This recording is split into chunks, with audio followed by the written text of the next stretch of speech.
Hei!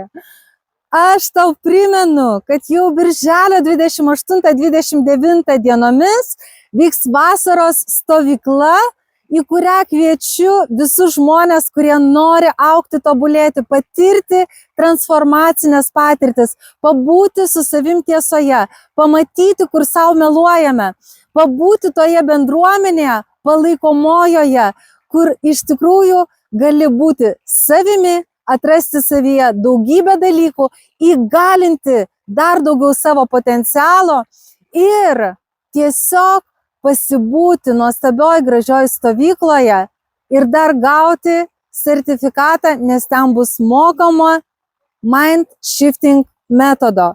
Kaip pakeisti, kaip shiftinti savo mąstymą greitai ir efektyviai, sprendžiant bet kurią problemą, kurią tu nori šiuo metu išspręsti, kuri tau jaučiasi kaip problema.